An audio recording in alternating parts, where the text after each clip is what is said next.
જે મા બાપની એક ને એક દીકરી હોય અને જે પરણાવ્યા પછી જ્યારે મા બાપ પોતાના દીકરીના ઘરે જાય છે ત્યારે સિર્ફ 1 કલાક જે ખાવાનો ટાઈમ હોય ને એટલા ટાઈમ માટે જ રહેશે, આરામ પણ નથી કરતા અને રાત તો રોકાતા જ નથી અને ફટાફટ ઘરે જાય છે. કેમ ખબર છે? કારણ કે એમના ઘરે જઈને દૂધ દોહીને દૂધને દૂધ ડેરીમાં આપવું પડતું હોય છે.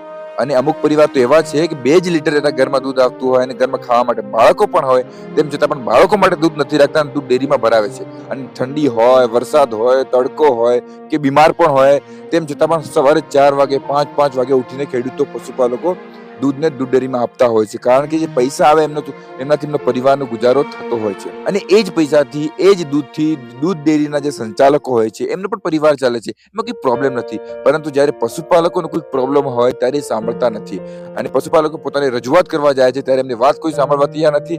અને એના પછી એ પોતાની વાતને રજૂઆત કરવા માટે કોશિશ કરે છે ત્યારે પોલીસને પણ બોલાવી દેવામાં આવે છે અને પોલીસ એના પર લાઠીચાર્જ કરે છે, એક્સપાયર ટીયર ગેસ છોડે છે. એના પછી એમાં કોઈકને મૃત્યુ પણ થઈ જાય છે. તેમ છતાં મૃત્યુની જિમ્મેદારી પણ નથી લેતા, એમને ઘરને મુઆવજા આપવાની બી કોઈ જિમ્મેદારી નથી લેતા અને એમને ચાલ્યા કરશે. ઉપરથી ટોળા ઉપર ફરિયાદ પણ કરે છે. આટલો બધો અત્યાચાર કરવામાં આવે છે જે પશુપાલકો ઉપર, જે પશુપાલકોના દૂધથી એટલી તકલીફોથી દૂધ તમારી ડેરીમાં આપીને અને ડેરીથી તમારો પરિવાર ચાલે છે. અને પાછલા વર્ષે દૂધ વધારો 18% આપવામાં આવે તો આ વર્ષે દૂધ વધારો સિર્ફ 12% આપવામાં આવે છે. અને જ્યારે ફરિયાદ કરવામાં આવે છે, કહેવામાં આવે છે, માંગણી કરવામાં આવે છે ત્યારે એમ કહેવામાં આવે છે કે અમને પોસાતું નથી. અને બીજી પ્રોડક્ટના તો પૈસા એમને એમ વધતા જાય છે, કમાણી તો એમને વધતી જાય છે. પોસાતું નથી તો જે રાજકારણ વાળા જોડે જે પાર્ટીઓ થાય છે, જે ખર્ચા બીજી જગ્યાએ તમે કરો છો એ પૈસા ક્યાંથી આવે છે? અને તમે લાખો રૂપિયાનો જે પગાર આવે છે એ પૈસા ક્યાંથી આવે છે?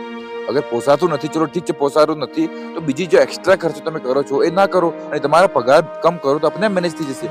પરંતુ આ બધું જ બોજ ગરીબો ઉપર પશુપાલકોને આપવાની શું જરૂર છે? આ બધું તો ઠીક છે, પરંતુ ગરીબોના પૈસા લૂંટીને બંગલા પણ બનાવી દો ને તો પણ બંગલા પણ કોઈ કામ ના નથી. કારણ કે બંગલા અને પરિવાર તમારો વિકાસ જેટલો થવો જોઈએ ને સારી રીતે એ ના થાય ને તમે જ્યાં છો ત્યાં જ રહેશો.